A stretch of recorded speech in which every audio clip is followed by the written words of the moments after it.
Hello, North Central Washington, and welcome to Networked. I'm your host, Jenny Rojanasatian, and today's episode is part 2 of 4 of our recap of the Flywheel Conference.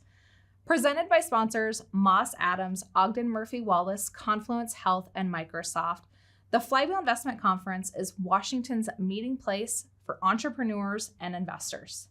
Held every year right here in Wenatchee, the Flywheel Conference provides a place where startups, investors, and business leaders can meet, learn, connect, and compete. At the heart of the conference is an investment competition where companies go head-to-head for real dollars awarded by the Flywheel Angel Network. Last week, you saw one of our finalists, BrainSpace, compete for those investment dollars. And this week, we're going to show 2 more company presentations. You're going to hear from Drip7 and ZillowWorks. I invite you to stay where you are. Don't miss out on these really exciting pitches for companies competing for $325,000. We'll be right back after a short break where you'll hear from Drip7.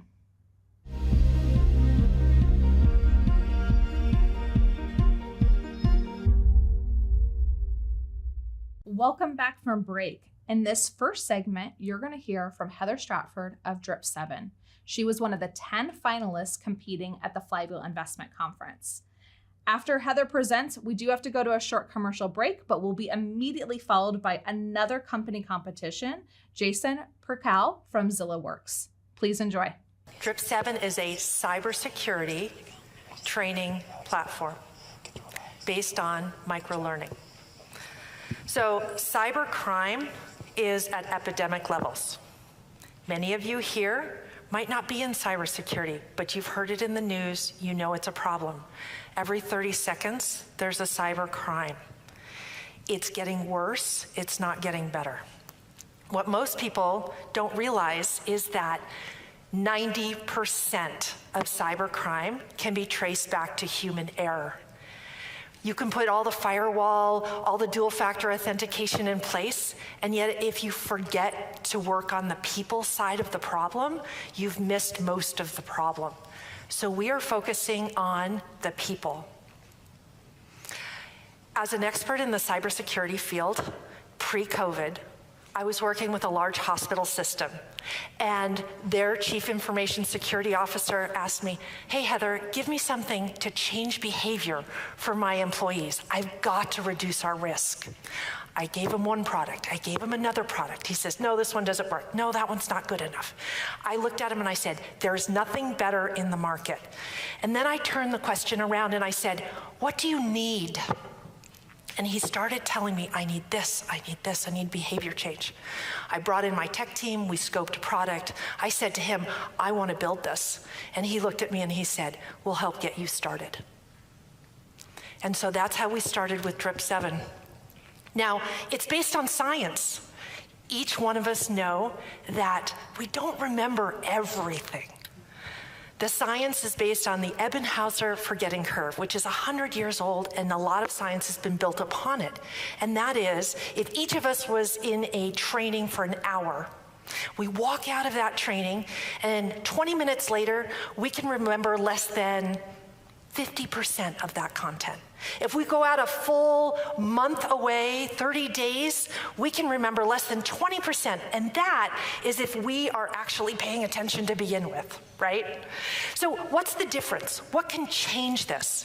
It's reinforcement of that material.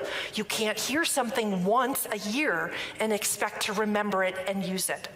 So that's how we got our name. Drip7. Drip is a small amount of information, and 7, you have to hear something 7 times before you really internalize it and use it.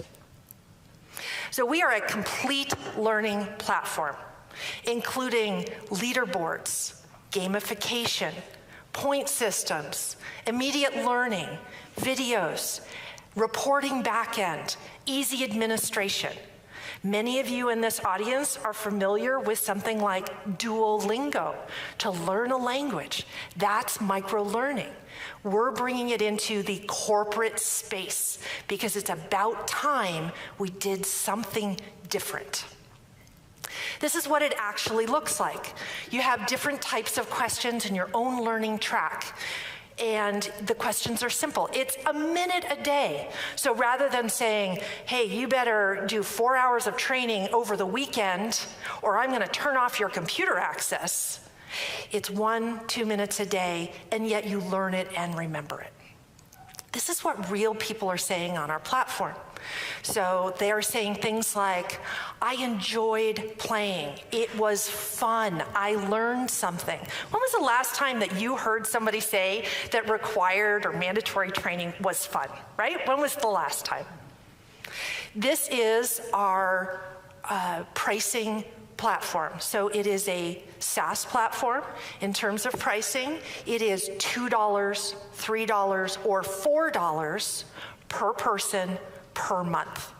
Now, the premium level at $4 per person per month is when you have SSO or Active Directory integration into a big company. It includes custom content ability. It includes branding, all the bells and whistles that those corporate clients are looking for. Now, let's look at the industry. Cybersecurity is a growth industry. It's exploding in terms of year-over-year growth. We're at 14 to 15%. If you look at the expectations by 2027, it's $400 billion industry. Now, cybersecurity awareness training is a smaller component of that. They estimate it at $15 billion. However, many companies put it into corporate training or they put it into their general cyber spend. Now look at the year-over-year growth for cybersecurity with AI. We have a provisional patent with 3 AI components in it, and this is the future. What makes this even better is we are not industry specific. We have customers in healthcare, insurance, government, nonprofit. We have huge potential. Let's look at our blue ocean strategy. If you look over here on the left side, this is cybersecurity current companies out there. They're all based on a learning management system or LMS platform. This technology is 25 years old and it hasn't changed much since. And they all push it out the same way. You look on the other side of the screen in this circle, these are micro-learning platforms, Skillpill and Surge. Drip 7 is the blue ocean between 2 rapidly evolving and growing industries. So let's look at our go-to-market strategy. We sell direct. We have public relations, lead generation funnel. We are working with companies all over the country. But it's the partner channel that in the end will be our bread and butter. We already have partner agreements with SHI, which is the largest reseller of Microsoft in the world, with United Training, who has 120 different salespeople across the US alone. These are all the channels to get into the different verticals. We're also certified in the state of Texas for K through 12, higher education, and government as a preferred vendor. Last year, our sales were $457,000, including deferred revenue, and this year we're expected at $700,000. I draw your attention to the logos above the line. Multicare, the state of Vermont, the Spokane Regional Health District. These are all current customers. Below the line, these are customers in the final tail end of signing with us for deployment in the summer and into the fall. A team is super important. This is not my first multi-million-dollar exit and multi-million-dollar company. What we want to do is grow it with your help. And my CTO is in here. He has a blue shirt as well. If you have technical questions, he is here. What we'd like to do is have you join our team. have you help us build and change training. Thank you.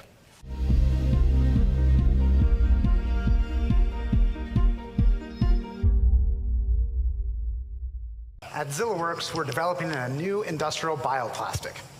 We have traction in the marketplace. The world's largest snowboard manufacturer and the largest wind turbine manufacturer want to use our technology in their products to reduce their carbon footprint. My name is Jason Perkel, CEO of ZillaWorks.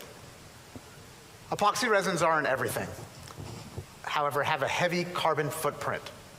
They're an important building block for plastic composites, like the blades of a wind turbine or the body of a car. They're also used as glues, foams, and coatings, such as those used to seal concrete flooring. But traditional epoxies are made from petroleum. This is a crazy paradox. Even though we're switching to renewable energy solutions, electrifying our vehicles, and making our buildings more sustainable, we're still relying on petroleum-based materials. Epoxy resin is an $8.5 billion global industry and growing. Product manufacturers need to reduce their carbon footprint for a variety of reasons. For example, in the outdoor industry, retailers like REI have implemented product impact guidelines, causing suppliers to not only have to track, but have a plan to reduce their carbon emissions. Embodied carbon materials is now a factor in built environment certifications, such as LEED version 4, and Washington State is tracking embodied carbon for all new government buildings. International policies, like the UN Sustainable Development Goals and carbon markets, are changing the economics of petroleum-based materials. Zilla uses plants to create a drop-in epoxy replacement for a number of different applications. Our patented process uses vegetable oils, like hemp seed and linseed oil, and using specific formulations, creates a game-changing bioepoxy resin system to help product manufacturers lower their carbon footprint. We have identified clear steps to a 60% reduction in carbon footprint compared to petroleum-based epoxies. The nearest competitor offers only a 14% reduction. Our go-to-market strategy starts niche, then expands. The ski and snowboard industry are the ideal early adopters who can give us rapid feedback and help us demonstrate viability in demanding real-world environments. That industry is quick to adopt new technologies, they have high margins, and they require high performance standards. Those early adopters help us scale to the mid-sized market, specifically the floor coating industry. Floor coatings is a much larger market segment than the outdoor industry, with over $800 million in sales per year in the US alone. Serving those mid-sized customers helps us to increase our production capacity to reach larger market segments, global manufacturers in sustainable energy production and transportation. We have a number of companies across several market segments who are waiting for samples of our bioepoxy resin. However, over the next year, Zilla is focused on getting to revenue in the outdoor and floor coating industries. We passed prototype testing with Burton, and we're gathering on-snow testing data with Burton and other ski manufacturers right now. We're under MOU with Burton for a 100 snowboard paid pilot with resin delivery expected by the end of June. We anticipate Burton placing their first purchase order for enough resin for 10,000 snowboards and then increasing from there. We'll also be delivering samples and setting up paid pilots with a number of other outdoor manufacturers. We have a direct pipeline in this industry greater than $30 million. For the floor coating market, Zilla just received a grant to formulate our bioresin for concrete floors and complete a demonstration project with certifications in the built environment. We have 2 German companies interested in our bioresin. Evonik is testing a sample right now. We're under conversations with the Heritage Group out of Indianapolis to set up paid pilots, and we're well connected to the green building community here in Washington State. Vestas, the world's largest wind turbine manufacturer, consumes approximately 100,000 metric tons of epoxy resin per year, and they're actively seeking carbon reduction and end-of-life strategies for their wind turbines. Vestas recently selected ZillaWorks as a winner of their Call for Technology Challenge. Folks in the automotive industry are reaching out to us with a 3 to 5 year time frame for adoption of biomaterials. We have a lean and flexible business model to keep our capital expenditures to a minimum. ZillaWorks purchases pressed seed oil from farmers in Alberta, where industrial hemp benefits from over 2 decades of maturity. We contract with a toll manufacturer to use our patented process to convert the seed oil to a bioepoxy resin. Our university partners formulate for specific applications, and we sell our resin system to our product partners as a drop-in solution. Our target cost of goods sold is $8 to $9 a kilogram, and we're anticipating selling our resin system for $15 a kilogram wholesale, on par with other bioepoxies currently on the market. At our core, we have multiple green chemistry technologies that cover the various aspects of the complex epoxy resin system. ZillaWorks holds the global exclusive license to 4 issued and 3 pending patents. We're well positioned for new IP, and in the last 5 months, we've been awarded $570,000 in grants for ongoing R&D. We have a strong leadership team to meet the challenges of commercializing this disruptive innovation. I'd like to lift up our CTO, Dr. Jeff Gautreaux, who has commercialized over $80 million in new plastic technologies for companies such as IBM and AbleStick, and our COO, Evan Boucher, who has taken ideas from napkin to full-scale production, including 2 outdoor equipment manufacturing facilities and a hemp harvesting equipment product line. Some of you may be familiar with Munch Machine up the street. Our CFO, Brad Clark, has experience in international finance and taxes. Myself, I have been working in sustainable development for over 15 years, assembling and managing highly effective teams. Our collaborative approach to business has allowed us to develop an extensive support network, not everyone listed here. We have multiple researchers running in parallel to advance our technology underneath the guidance of the Zilla leadership team. The University of Alberta is currently formulating for floor coatings, and the WSU team is currently formulating for wind turbines. ZillaWorks is also certified as a minority business enterprise, providing another channel to market through government procurement offices. We have a clear path to scale up and commercialize our bioepoxy resin platform technology. We've worked hard to put in place all the pieces to achieve these critical milestones over the next 18 months, and we have proven that we can leverage non-dilutive funding to make investment dollars go further. Our objective is to scale to a profitable business within just the outdoor and floor coating market segments, while advancing our R&D in the larger market segments.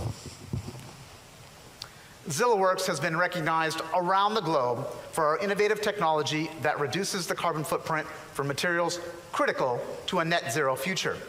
I'm happy to answer any questions you may have, and while I do, I'm going to try to see if we can play some videos of on-snow testing with skis pressed up the street at Lithic with our bioresin, thanks to Ty and his team at Lithic.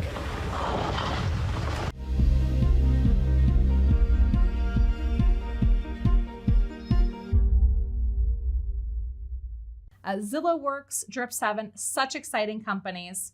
It is already public who has won the investment competition, as we held this event a couple months ago. But for our viewers watching today, we still have 2 more episodes before we reveal the big winners. If you want to learn more about the Flywheel Conference in the meantime, you can definitely check us out at flywheelconference.com. Again, the website is flywheelconference.com. I hope you enjoyed. Since 1999, NCW Tech Alliance has served as our regional hub for technology innovation. As a 501c3, their nonprofit mission is to connect people and technology resources to create a thriving community. You can network with the team and guests from today's show by visiting them at www.ncwtech.org.